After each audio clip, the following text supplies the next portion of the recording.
Plymouth Rock, Plymouth Rock, laying it on up. We're down crash. Why? You can get all the film and the footage. All the carnage in Los Angeles, but you can show me no footage of any damage in our nation. And all you show me is some surgical fight. Now, 1 year later, it comes out that these so-called surgical fights will make sense.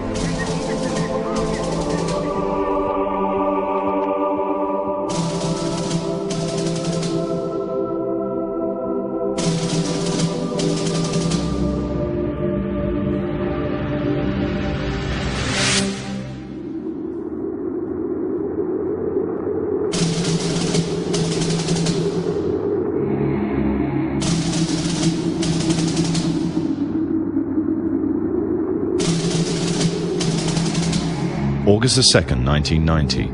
Saddam Hussein's forces crashed through the defences of oil-rich Kuwait. In fear of an Iraqi invasion into Saudi Arabia, the United States and her coalition allies poured into the Arabian Peninsula to form a deterrent that would be known as Desert Shield. The result was a series of diplomatic talks, negotiations and counter-negotiations that rapidly declined into a no-hope situation. On August 17th, 1991, Desert Shield became Desert Storm.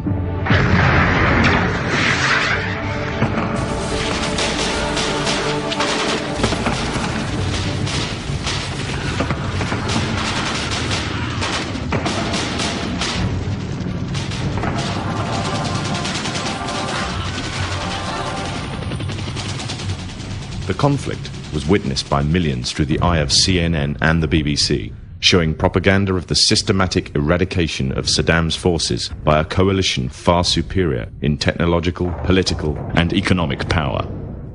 However, what was little known was that from the outset the war was engineered, controlled, and manipulated by an elite group.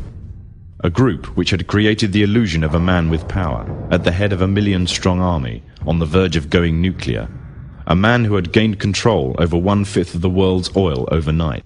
However, in reality, he was merely a pawn, in amongst many pawns, just a puppet in a grand master plan, with the Gulf War as a well-orchestrated stepping stone.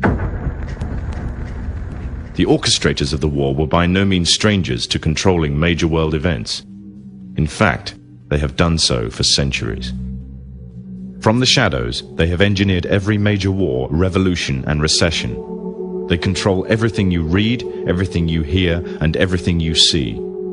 They have managed to indoctrinate an entire populace to their way of thinking, and have infiltrated key positions in places of authority.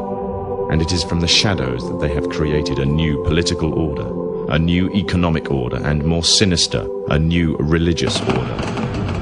Their ultimate aim is total global domination, and they will stop at nothing to reach their goal.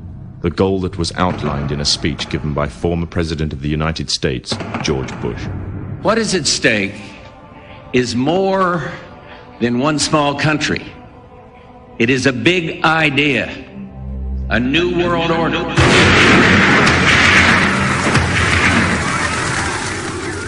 However, the origins of this global plan were not created in the offices of the White House. In reality, their roots lay in another war. This time, the year is 1095, and the place, Clermont, France.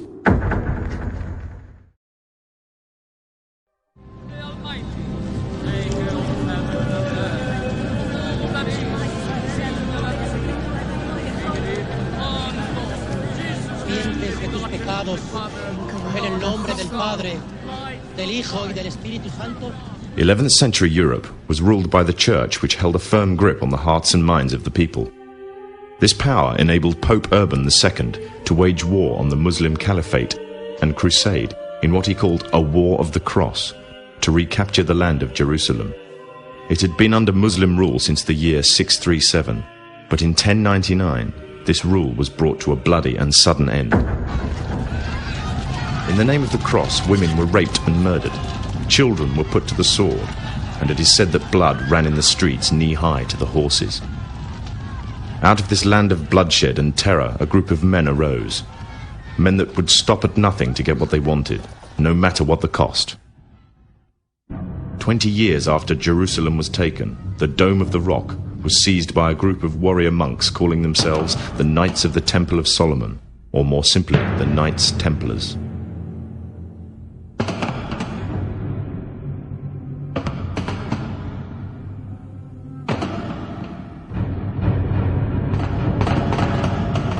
In Jerusalem, the Templars began to deviate further and further away from the practices of Christianity.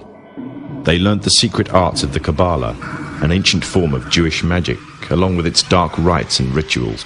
The Jews had learnt the arts from the pagans of ancient Egypt during the times of enslavement to the Pharaoh, and developed them into Babylon at the time of Nebuchadnezzar. In 1307, King Philippe of France arrested them for charges of denial of Christ, homosexuality, and idol worship, as well as magic. In 1314, Pope Clement V declared all Templars as heretics to Christianity, ordering all their properties to be seized. Their leader, Jacques de Molay, was captured and burnt to the stake. The Templars were cornered, and just when it seemed they were finished forever, a glimmer of hope arose from a seemingly certain end. They were to find a safe haven as well as an ally. But not in France. In fact, in a country in a desperate struggle for independence against the English, the country of Scotland.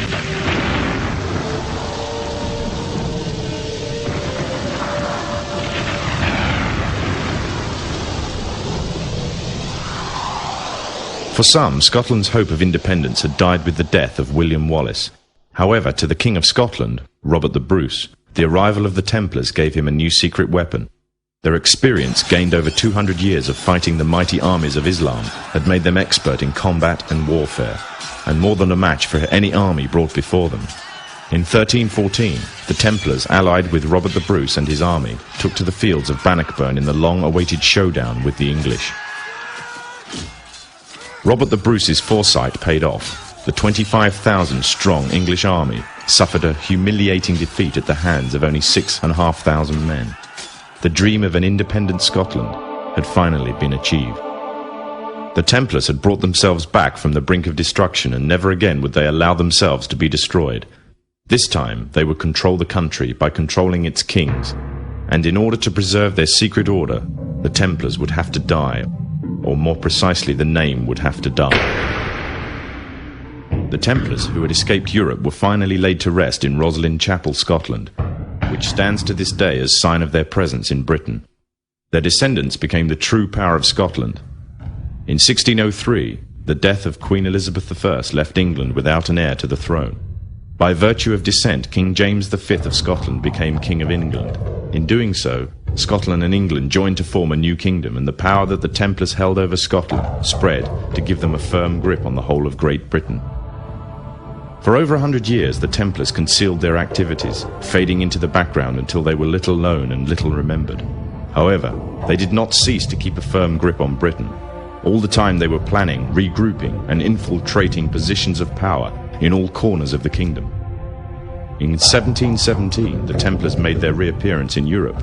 They had grown in both number and strength, and were now ready to coin a new identity, free from their reputation of the past, and given credibility by none other than the monarchy and aristocracy of England.